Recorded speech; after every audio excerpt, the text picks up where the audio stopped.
Hello friends, Aditya bio concept में आप सभी का पुनः स्वागत है। आज हम लोग 10वीं कक्षा के विज्ञान विषय के अध्याय जैव प्रक्रम के अंतर्गत पौधों में पोषण का दूसरा भाग पढ़ने वाले हैं। तो चलिए दोस्तों, आज के पहले प्रश्न की शुरुआत करते हैं। पहला प्रश्न है कि वायुमंडल में CO2 की मात्रा कितनी प्रतिशत होती है? तो इसका सही आंसर हो जाएगा 0.03%, यानी कि इसका सही आंसर ख हो जाएगा।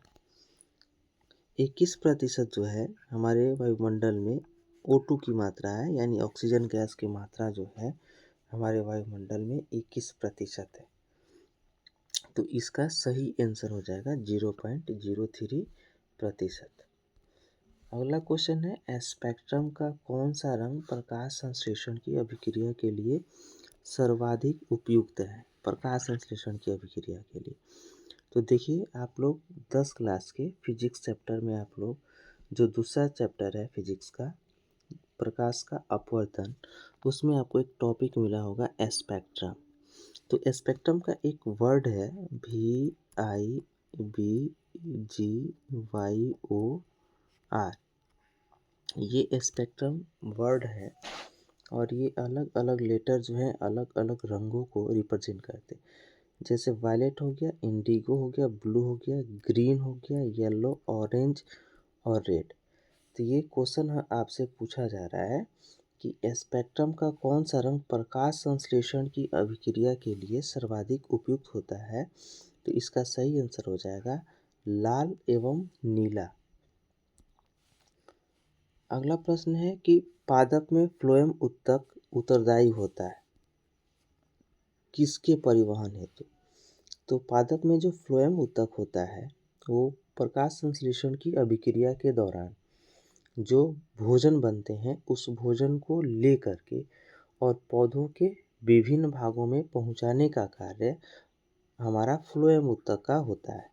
तो फ्लोएम उत्तक भोजन के परिवहन हेतु उत्तरदायी होता है। अगला प्रश्न, हरित लवक के अंदर झिल्लियों से बनी नलियों को क्या कहते हैं? तो देखिए, हरित लवक के अंदर झिल्लियों से बनी बहुत सारी नलियां होती हैं। उन नलियों को हम लोग थैलाक्वाइड बोलते हैं। तो इसका सही आंसर हो जाएगा थैलाक्वाइड हो जाएगा। अगला प्रश्न है, प्रकाश संश्लेषण की प्रक्रिया द्वारा किसकी उत्पत्ति होती है? तो प्रकाश संश्लेषण की प्रक्रिया के द्वारा ग्लूकोज की उत्पत्ति होती है। यह बोर्ड के एग्जाम में कई बार क्वेश्चन पूछा गया है कि ग्लूकोज का अणु सूत्र क्या होता है? तो बता दें C6H12O6 होता है ना। ये ग्लूकोज के अणु सूत्र है, याद रखेंगे। अगला प्रश्न है, किस पोषक तत्व की कमी से पत्तियों का रंग पीला पड़ जाता है या पीला हो जाता है? देखिए, इसका सही आंसर जो है नाइट्रोजन होगा। पौधों की जड़ों के आसपास बहुत सारे पोषक तत्व होते हैं और उन पोषक तत्वों में अगर नाइट्रोजन की कमी होती है तो पौधों की पत्तियों का जो रंग है वो धीरे धीरे पीला होने लगता है। तो अगला प्रश्न है, प्रकाश रासायनिक क्रिया क्लोरोफिल के किस भाग में होती है? तो देखिए, ये प्रकाश रासायनिक जो अभिक्रिया है वो क्लोरोफिल के ग्रैना नामक एक भाग होता है उसमें होती है। तो ये प्रकाश संश्लेषण की अभिक्रिया दो फेज में संपन्न होती है। एक को हम लोग लाइट फेज बोलते हैं और दूसरे को हम लोग डार्क फेज बोलते हैं। तो लाइट फेज जो है वो ग्रैना में होती है और दिन के समय होती है, यानी कि ये देखिए ग्रीन, पौधों की पत्तियों का रंग हरा होता है और हरा होता है यानी कि दिन में प्रकाश संश्लेषण की प्रक्रिया होगी। तो प्रकाश संश्लेषण की प्रक्रिया का प्रकाश रासायनिक जो क्रिया है वो ग्रैना में होती है, जिसे ग्रीन और जिसे ग्रैना, याद रखेंगे। अगला प्रश्न है कि अप्रकाशिक अभिक्रिया यानी कि जो डार्क रिएक्शन है वो क्लोरोफिल के किस भाग में संपन्न होता है? तो इसका सही आंसर हो जाएगा एस्टोमा हो जाएगा। अगला प्रश्न है कि पौधों की जड़ों की वृद्धि के लिए कौन सा पोषक तत्व जरूरी होता है। पौधों की जो जड़ें होती हैं वो अच्छी तरीके से विकसित हो, वृद्धि करें, उसके लिए किस पोषक तत्व की आवश्यकता पड़ती है। तो इसका सही आंसर हो जाएगा फास्फोरस। अगला प्रश्न है कि मरुस्थलीय पौधों में प्रकाश संश्लेषण के दौरान बनने वाला मध्यवर्ती उत्पाद कौन सा होता है। तो देखिएगा, इसका सही आंसर हो जाएगा मैलिक एसिड।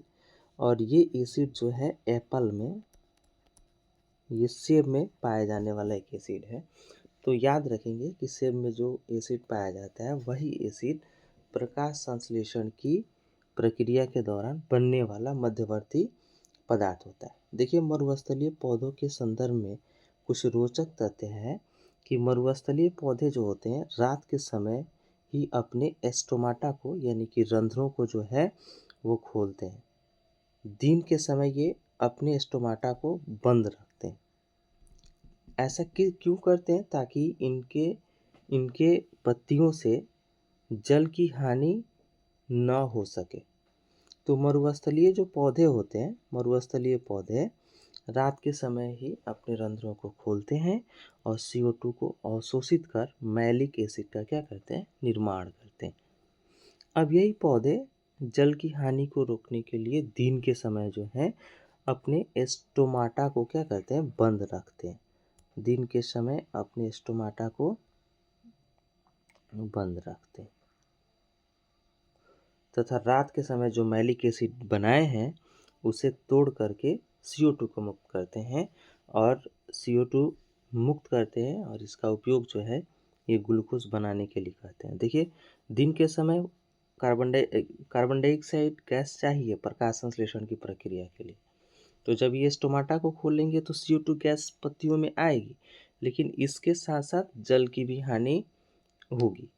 तो ये रात के समय ही जो है जो मैलिक एसिड बनाते हैं, ये मैलिक एसिड जो है दिन के समय उसको तोड़ करके CO2 को मुक्त कर लेते हैं और फिर उसका उपयोग ग्लूकोज बनाने में कर लेते हैं। तो इसका सही आंसर जो है हमारा मैलिक एसिड हो जाएगा। यहाँ पे कुछ वन लाइनर क्वेश्चन हैं जो आपकी परीक्षा के दृष्टिकोण से भी इम्पोर्टेंट होने वाले हैं। तो इसको थोड़ा सा हम लोग चर्चा कर लेते हैं कि पादप की खाद्य फैक्ट्री किसे कहा जाता है। तो याद रखेंगे, पत्तियों को पौधों की खाद्य फैक्ट्री हम लोग बोलते हैं। अगला प्रश्न है कि प्रकाश संश्लेषी इकाई किसे कहते हैं। तो प्रकाश संश्लेषी इकाई जो है क्लोरोफिल को हम लोग कहते हैं, है ना। तीसरा है हमारा कि वे सभी प्रक्रम जो सम्मिलित रूप से मिलकर अनुरक्षण यानी कि मेंटेनेंस का कार्य करते हैं क्या कहलाते हैं। तो ये आप लोग परिचित होंगे, काफ़ी आसान क्वेश्चन है, ये हमारा जैव प्रक्रम हो जाएगा। अगला प्रश्न है कि गोबर छत्ते में किस प्रकार का पोषण होता है। तो गोबर छत्ते में मृत जीवी पोषण होता है, यानी कि ये सड़े गले पदार्थों के ऊपर ये ग्रो करते हैं, वृद्धि करते हैं या उत्पन्न होते हैं। तो उनमें पोषण की क्रिया भी जो होती है वो मृत जीवी तरीके की होती है। अगला प्रश्न है कि जलीय पौधे जल में घुली हुई CO2 को लेते हैं। देखिए, जल में रहने वाले जो पौधे हैं उनको भी CO2 गैस चाहिए। तो ये जल में घुली हुई CO2 को लेते हैं किस प्रक्रिया में, तो प्रकाश संश्लेषण की प्रक्रिया में लेते हैं। अगला प्रश्न है कि प्रकाश रासायनिक क्रिया को और किस नाम से जाना जाता है। आप हम लोग लाइट रिएक्शन के बारे में अभी चर्चा किए थे, उसको हिल्स क्रिया के नाम से भी हम लोग जानते हैं। अगला प्रश्न है कि जो अप्रकाशिक अभिक्रिया है इसको किस नाम से जानते हैं। तो अप्रकाशिक अभिक्रिया को हम लोग दूसरे शब्दों में कैल्विन चक्र के नाम से, कैल्विन साइकिल के नाम से भी हम लोग जानते हैं। अगला प्रश्न है कि पौधों में क्लोरोफिल का निर्माण हेतु किस पोषक तत्व की आवश्यकता पड़ती है। देखिए, क्लोरोफिल काफ़ी इम्पोर्टेंट पिगमेंट है हरे पेड़ पौधों के लिए। तो क्लोरोफिल के निर्माण के लिए किस पोषक तत्व की आवश्यकता पड़ती है। तो ध्यान रखेंगे, आयरन की आवश्यकता पड़ती है। अगला प्रश्न है कि ग्लूकोज का अणु सूत्र क्या होता है। देखिए, कई बार क्वेश्चन ये बोर्ड के एग्जाम में पूछा गया है, तो इसको आप याद कर लेंगे, C6H12O6 होता है। अगला है कि परजीवी पोषण करने वाले कुछ जीवों के उदाहरण जैसे लाइस हो गया, टेपवर्म हो गया, कस्कुटा हो गया, राउंड वर्म हो गया, हुक वर्म, प्लाज्मोडियम, लिस्मैनिया हो गया। देखिए कस्कुटा जो है इसको अमर बेल कहा जाता है और ये पौधा है और ये पौधे के ऊपर रह करके और अपना जो है वो भोजन प्राप्त करता है। Round worm, hook worm, Plasmodium, इससे मनुष्यों में मलेरिया नामक बीमारी होती है। और ये लिस्मानिया जो आप देख रहे हैं, ये लिस्मानिया को हम लोग कालाजार बोलते हैं और ये भी मनुष्यों में होती है इस पैरासाइट की वजह से, है ना। तो ध्यान रखेंगे ये सारे कुछ उदाहरण दिए गए हैं जो परजीवी पोषण करते हैं। अगला है कि कस्कुटा में किस प्रकार का पोषण है। तो ये कस्कुटा एक प्लांट है जिसको अमरबेल कहा जाता है। इसमें परजीवी पोषण होता है, यानी कि कस्कुटा जो प्लांट है वो दूसरे पौधों के ऊपर रह करके और उससे ये अपना भोजन प्राप्त करता है। अगला प्रश्न है कि मृत जीवी पोषण करने वाले कुछ जीवों के नाम हैं। जैसे यहाँ पे मृत जीवी पोषण करने वाले कुछ जीवों के नाम हैं। हमारा ईस्ट है, मशरूम है, पेनिसिलियम है और कोलाई है। देखिए ये पेनिसिलियम है, इसकी खोज जो है अलेक्जेंडर फ्लेमिंग के द्वारा किया गया था। और जब ये पेनिसिलियम की खोज किए थे तो पहला एंटीबायोटिक जो है अलेक्जेंडर फ्लेमिंग के द्वारा इसका खोज किया गया था और यहीं से एंटीबायोटिक की जो है शुरुआत मानी जाती है, यानी कि beginning the age of antibiotic यहीं से क्या होती है, शुरू होती है। और आज हम लोग विभिन्न प्रकार के एंटीबायोटिक दवाइयों को हम लोग बनाए हैं जो भी अलग अलग बीमारियों में कार्य करते हैं। अब देखिए ये इकोलाई जो है, ये इकोलाई एक बैक्टीरिया है जो हमारी आंतों में या और सारे जानवरों की आंतों में ये पाया जाता है और ये मदद करता है पाचन में और ये विटामिन को प्रोड्यूस यानी कि विटामिन को बनाने में भी क्या करता है, ये इकोलाई बैक्टीरिया जो है वो काफ़ी मदद करता है। तो अगला है कि विषम पोषण के मुख्य प्रकार। जैसे पूरे जो पोषण की जो प्रक्रिया होती है जंतुओं में दो तरीके की होती है। एक स्वपोषी पोषण होता है जो पेड़ पौधों में होता है और दूसरे तरह का जो पोषण होता है उसको हम लोग विषम पोषी पोषण बोलते हैं। और विषम पोषी पोषण के अंतर्गत तीन तरह के पोषण होते हैं मेनली। एक होता है प्राणीसम, दूसरा मृतजीवी और तीसरा जो होता है वो हमारा परजीवी होता है। प्राणीसम पोषण मनुष्यों में होता है, अमीबा में होता है। मृतजीवी जो है मरे हुए जो जीव होते हैं। देखिए मरे हुए जीवों में जैसे कवक हो गया, जीवाणु हो गया, मशरूम हो गया, ईस्ट हो गया, अभी हम लोग पढ़े, तो ये मृतजीवी होते हैं, यानी कि मृतजीवी पोषण की प्रक्रिया इनमें पाई जाती है। तो ये क्या करते हैं कि ये कार्बनिक माने सड़े गले पदार्थों से कार्बनिक पदार्थों को अवशोषित करने से पहले उन्हें बाहरी रूप से पचाने के लिए एंजाइम स्रावित करते हैं और स्रावित करके तब वो क्या करते हैं, वहाँ के भोज्य पदार्थों को वो डिसॉल्व करते हैं, तब वो अवशोषित करते हैं अपना भोजन, है ना। और ये परजीवी जो है वो पैरासाइटिक होते हैं जो दूसरे जीवों के शरीर पर रह करके अपना भोजन प्राप्त करते हैं और बदले में उस जीव को क्या करते हैं, हानि पहुंचाते हैं। हमारा अगला प्रश्न है कि हमारे संपूर्ण जीवमंडल के लिए ऊर्जा का आधार क्या है। ये भी क्वेश्चन कई बार पूछा गया। इकोसिस्टम के लिए सौर ऊर्जा जो है यही हमारे ऊर्जा का क्या होता है, आधार होता है किसी जीवमंडल के लिए, है ना। अगला प्रश्न है कि हमारे वायुमंडल में O2 और N2 गैस का प्रतिशत कितना है। तो O2 गैस का प्रतिशत 21% है और N2 गैस नाइट्रोजन गैस की जो प्रतिशत मात्रा है वो 78% है। इसको याद रख लेंगे।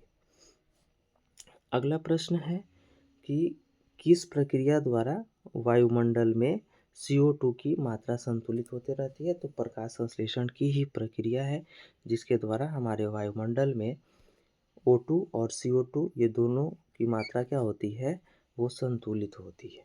तो चलिए दोस्तों आज के लिए बस इतना ही। उम्मीद करते हैं कि आज की थोड़ी बहुत जानकारी आपको अच्छी लगी होगी। अगर ये अच्छी लगी होगी तो जाते जाते एक लाइक ज़रूर करेंगे। धन्यवाद।